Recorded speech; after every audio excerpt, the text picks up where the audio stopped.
Bien le bonjour à toi qui regarde cette vidéo. Sache que nous sommes en pleine période Star Wars entre guillemets, puisque nous allons avoir, ou nous avons déjà eu, tout dépend de l'heure à laquelle tu regardes cette vidéo, mais la série The Book of Boba Fett, et qui, pour justement la petite anecdote, a eu évidemment des TV spots, des trailers, mais tout cela ne concerne qu'une partie de l'épisode 1. Ce qui signifie que les autres épisodes vont être incroyable. Alors, incroyable, peut-être pas, tout dépend, mais en tout cas, on ne sait pas du tout de quoi cela va parler. Donc j'ai réellement extrêmement hâte, sachant qu'on va faire évidemment des reviews chaque semaine, les mercredis, en rapport avec les séries Star Wars. De toute façon, dites-vous bien que le mercredi, en général, sera le jour de Disney+, ou en tout cas des films Marvel ou des gros blockbusters, puisque ce sera les reviews, les critiques, les réactions, tout ça que tu connais. En tout cas, aujourd'hui, dans cette vidéo, je vais te proposer mon top 5 des meilleurs personnages de la série The Clone Wars, sachant qu'il y a de cela peut-être un jour, peut-être plusieurs jours, je ne sais pas, mais il y a eu une vidéo en rapport avec la critique, la review de cette série que j'ai, pour le coup, attention, spoiler,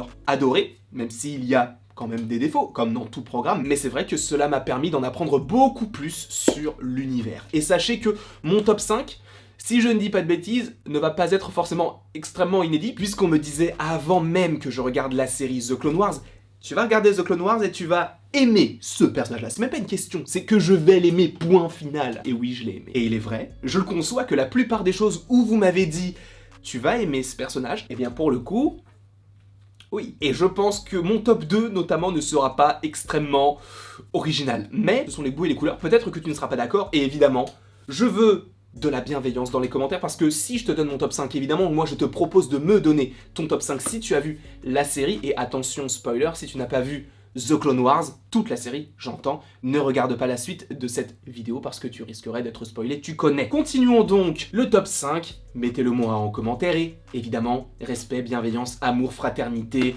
je veux tout ça dans les commentaires. Donc on ne juge pas les top 5 des autres en disant « Non mais toi t'es nul, t'as mis ça ». Ce sont les goûts et les couleurs. Donc, on se calme tout de suite, respect et mutuel. Ouais, genre direct assurance quoi. Même si je crois pas que ce soit une mutuelle, mais du coup une assurance pour le coup. En 5ème position, nous avons Ventress. Ventress que j'ai adoré dans cette série, là où justement au début je me suis dit bon, ça va être le méchant un peu basique qui va revenir, qui va s'échapper, qui va attaquer une planète, il va y avoir les Jedi, elle va réussir à s'échapper au dernier moment, les Jedi vont dire on te rattrapera la prochaine fois. et ça pendant 10 épisodes, oui, c'est un peu ça. Pour le coup, moi j'ai beaucoup aimé ce perso parce qu'en fait, elle est beaucoup plus complexe. Et c'est ça qui est assez intéressant, c'est que Clone Wars ne te montre pas forcément, et ça j'aurais dû le dire dans ma critique, putain je suis trop con, mais c'est vrai que The Clone Wars ne te montre pas forcément l'aspect des Jedi comme étant les héros, les sauveurs. Et c'est ça qui est très intéressant, et ça en plus je l'avais découvert pour la première fois dans Star Wars Visions, avec un épisode où il y avait deux sœurs, une qui choisit le côté des Jedi et l'autre qui choisit le côté obscur, et pour le coup, bah tu comprends pourquoi elle choisit le côté obscur, parce que c'est celui qui va, entre guillemets, comment on peut dire ça, mieux lui convenir, pas par rapport au fait de faire du mal aux gens, mais plus par rapport au bien-être de sa famille. C'est un petit peu comme une sorte de, pas d'échappatoire, mais c'est la seule option pour que tout aille bien autour de moi. Et c'est notamment le cas également dans le dernier épisode, je crois, ou l'avant-dernier, où justement tu as un personnage qui, quand il était plus jeune, oscillait entre le côté clair et le côté obscur, et il a fini par choisir le côté clair. Pour le coup, son amour de toujours meurt, et pour la ressusciter, il passe du côté obscur. Et il y a cette idée que le côté obscur, c'est pas forcément 100% obscur. Et tu comprends un petit peu le point de vue de certains, et par rapport à ça, j'ai quand même pas mal kiffé. Mais Ventress, c'est un petit peu le cas, puisqu'au début, elle est du côté obscur, et je crois qu'elle est pas vraiment l'apprenti du comte Dooku, mais en tout cas, ils travaillent ensemble. Peut-être que c'est son apprenti, je ne m'en souviens plus. Mais ce qui est très intéressant, c'est que le comte Dooku, à un moment donné, va vouloir l'assassiner, et elle va réussir à s'échapper de tout cela, et va revenir à ses origines, et ça, c'est un moment que j'ai adoré dans The Clone Wars, c'est le moment de la magie, où justement, bah tu comprends que ce n'est pas forcément que politique, que du combat, il y a aussi du mystique, et ça, moi, j'ai adoré ce moment-là. Le fait qu'elle revienne du coup dans ce monde-là avec la grande prêtresse, ou en tout cas celle qui sait faire des sorts, etc. Et le fait, bah elle ne soit pas totalement méchante. Et ça j'aime beaucoup, la rédemption. Le fait qu'un méchant se dise, bah en fait j'étais méchant parce que je suivais cette personne-là, mais maintenant que je la suis plus obligé d'être méchant. Donc je vais suivre ma propre voie. Et ça, j'ai adoré par rapport au personnage de Ventress. Mais personnellement, je le mets parce que j'ai vraiment apprécié son évolution, et même, elle est trop stylée quand elle se bat et tout. Donc rien que pour cela, Ventress, tu rentres évidemment dans le top 5. En 4ème position, je te mets quand même un petit Jedi, il en faut au moins un. Obi-Wan Kenobi. Lui, je l'ai adoré parce que déjà, il ne fait que de se trifouiller la barbe quand il réfléchit. À chaque fois qu'il pense à un truc, il fait Tu sais, c'est même pas genre. C'est tout le temps ça.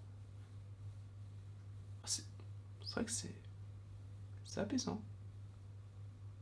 J'ai envie de dormir. Ce personnage-là est vraiment très intéressant parce que ça, j'en avais déjà parlé dans ma critique, mais là où justement tu le vois comme un bon petit soldat qui va obéir à tous les ordres du Conseil des Jedi, eh bien, il a quand même des petites faces filou, hein, ce petit bonhomme, parce qu'à un moment donné, bah tu comprends qu'il était quand même amoureux de la reine de Mandalore, même au moment où il se fait passer pour quelqu'un qui a tué Obi-Wan Kenobi, ça j'ai adoré ce moment-là. Même s'il a le physique d'un autre personnage, tu reconnais la mentalité et la personnalité donc d'Obi-Wan, et ça j'ai adoré ça. Pour le coup, je trouve qu'ils ont vraiment bien réussi à retransmettre ce que je connaissais déjà du personnage dans un personnage qui physiquement n'était pas le même. Donc rien que pour ça, j'ai adoré. Ses combats étaient très intéressants. Le lien qu'il a avec Darth Maul est aussi extrêmement intéressant, même avec Grievous, etc. Le comte Doku, enfin bref, c'est intéressant. Là où justement je me posais un petit peu plus de questions et là où il y avait un petit côté un petit peu plus négatif, c'était par rapport à sa relation avec Anakin, où peut-être que j'aurais aimé un petit peu moins d'animosité et un petit peu plus d'amitié entre les deux, parce qu'on sait qu'ils sont amis, voire des frères, il le dit. C'était toi, l'élu. Tu étais comme un frère pour moi. En anglais.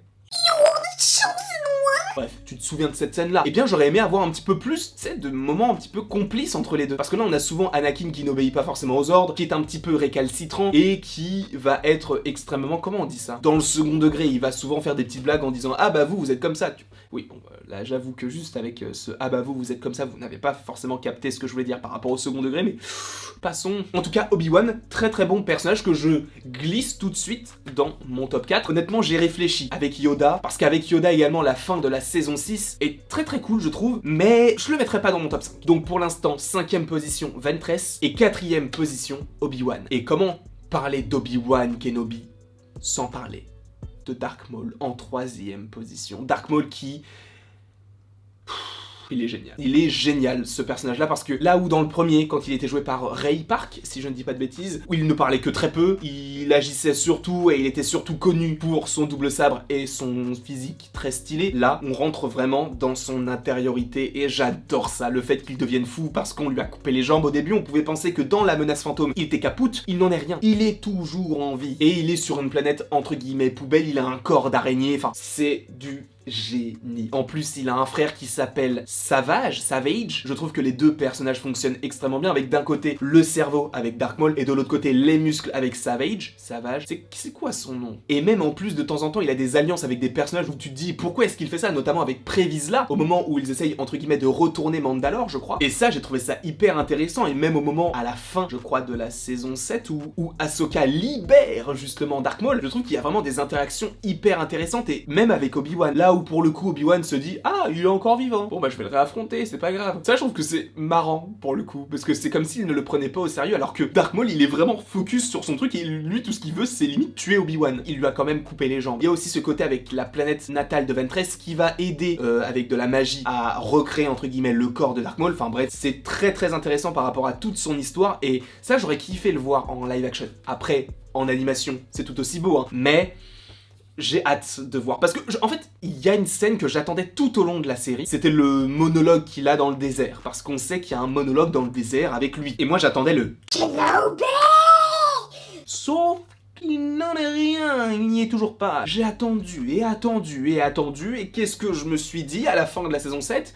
Bah en fait c'est dans Rebels, tout simplement, donc il faut que j'attende encore un petit peu. Et pour le coup, là j'ai toujours pas vu Star Wars Rebels, donc je ne sais toujours pas si c'est dans cette série qu'il va finir par mourir, parce qu'on le sait de toute façon, c'est Obi-Wan qui a tué Dark Maul. Là où à l'époque on pouvait se dire bah ça se passe dans la menace fantôme, bah peut-être que ça se passe dans Star Wars Rebels, ou en tout cas dans une autre série ou un autre programme. Peut-être qu'on le verrait dans Obi-Wan, ça je ne sais pas, j'ai pas encore vu Rebels, et je ne sais pas encore la temporalité qu'il y a entre Obi-Wan et Rebels, donc à voir évidemment par rapport à tout cela, sachant que je crois que Rebels se déroule entre le 3 et le 4, tout comme Obi-Wan. Donc Dark Maul, je le mets en 3ème position. Maintenant, Ahsoka Tano en 2ème position. Je sais que ce personnage-là est l'un des préférés de la plupart des gens qui ont regardé la série, parce qu'en fait, pour moi, Ahsoka, c'est le mélange parfait entre Obi-Wan et Anakin, dans le sens où elle va être le gentil petit soldat au tout début de la série, mais du coup, un petit peu comme l'est Obi-Wan tout au long de sa vie, mais elle va finir par se rebeller, tout comme Anakin, mais elle du côté clair, et même pas en fait du côté clair, c'est qu'elle ne choisit ni réellement le côté Coruscant, ni réellement le côté des Sith, comme la plupart des planètes qu'elle a pu visiter, parce que là où justement les Jedi étaient vus par certains comme une sorte de propagande du Sénat, et bien pour le coup là elle se met à la place des personnages qu'elle a pu sauver en se disant mais en fait même les Jedi ils sont mauvais puisqu'il y a une taupe au sein du Sénat, et en plus de ça le côté obscur ils sont méchants, donc je n'irai jamais du côté obscur, et ça j'ai adoré, et j'ai encore plus envie de me refaire la saison 2 de The Mandalorian puisqu'elle est dedans, jouée par Rosario Dawson, et en plus elle va avoir sa propre série, peut-être qu'elle serait même dans la série Obi-Wan. sortez-nous un trailer, bordel de merde, un trailer, c'est tout ce qu'on demande, un trailer de Obi-Wan, un trailer. D'accord, donnez ça, donne-le. Ahsoka Tano, très intéressante par rapport à son évolution, peut-être un petit peu moins bien dans la saison 6, où, je l'ai pas forcément reconnu, parce qu'en plus de cela, il me semble que la plupart des personnages de la série The Clone Wars dans la saison 6 ont changé de doubleur VF. À voir si c'était une sorte de VFQ, donc une VF québécoise, c'est pas impossible, mais j'étais un petit peu déstabilisé parce qu'en fait ça l'a dénaturé entre guillemets, parce que je l'avais vraiment en tête avec cette voix là, qu'elle a de la 1 à la 5 et récupérée dans la 7, mais dans la 6 c'est vrai que je la reconnais pas vraiment. Et vu qu'elle change à ce moment là, peut-être que c'était volontaire, mais je ne sais pas, je me suis un petit peu moins focalisé sur elle dans cette saison 6, parce qu'en plus de ça il me semble qu'elle est quasiment pas dans la saison 6, puisque je crois qu'elle part du Sénat dans la saison 5, je crois, je suis pas sûr de ça. Et du coup la saison 6 on la voit surtout à la fin, je ne m'en souviens plus, mais je sais qu'elle change du tout au tout et sa voix aussi change. Mais dans la 7ème, c'est redevenu à la normale, donc ça ne m'a pas dérangé. Là, c'était mon top 2. Ahsoka Tano, un des meilleurs personnages de l'histoire de Star Wars. Je vais peut-être un petit peu vite en besogne, il y en a d'autres. Mais le premier, et lui c'est, je pense, le préféré de tous. Si vous avez vu The Clone Wars jusqu'à la fin, je pense que c'est votre préféré. Captain Rex, le meilleur. C'est un clone qui dirige sa propre équipe, et il y a d'autres clones qui sont intéressants, notamment Echo, Five, je t'avoue que Cody, que j'aime pas trop lui pour le coup, puisqu'il me semble que dans la revanche des Sith, eh bien il affronte Obi-Wan au moment où il essaye d'affronter Grievous. Je crois qu'il y a un truc comme ça. Et donc il y en a plein des clones très stylés. Mais lui, le meilleur. Le meilleur parce que c'est le seul, grâce à Ahsoka, qui va aller à l'encontre de l'ordre 66. Et juste pour ça, il mérite toute notre attention. Déjà, dès le début de la série, il est intouchable, mec. Il est génial. En plus de ça, je ne sais plus si c'est dans la saison 4 ou dans la saison 5, mais à un moment donné, il part en mission, il se fait toucher, et donc il se fait héberger par une famille, et donc le père de cette famille n'est autre qu'un autre clone qui va lui dire, mais en fait, ni le côté du Sénat, ni le côté des Sith n'est bon. Moi, je suis juste parti, parce que, en fait, il faut que je vive ma propre vie. Tu peux pas suivre tout le temps les ordres, en fait, t'es pas un robot, t'es un clone, mais t'as ta propre personnalité, et ça aussi j'ai adoré dans cette série, et pour le coup Rex te démontre cela de la meilleure des manières. C'est le meilleur. Tu sais que quand tu l'as dans ton équipe, tu vas survivre. Ou pas, mais en tout cas tu sais que lui va survivre parce qu'il est génial. J'ai été spoilé de son sort dans Rebels, alors pas forcément de la façon s'il meurt ou pas, ça je ne sais pas, mais en tout cas j'ai vu un physique du personnage dans Rebels, puisque il me semble qu'il y a une Funko Pop de lui chauve avec une barbe blanche. En tout cas, Rex, c'est juste le meilleur personnage, on peut le dire, on ne s'avance pas trop en le disant, mais pour moi c'est mon top 5. Ventress, Obi-Wan, Dark Maul, Ahsoka, Rex tout en haut. Voilà le petit top 5 que je voulais vous partager en rapport avec Star Wars, The Clone Wars. J'espère que cette vidéo en tout cas t'aura plu. N'hésite pas à l'aimer, à la partager, à la commenter et à t'abonner. Et après toute cette longue vidéo, il ne me reste plus qu'à te dire à la prochaine pour la prochaine.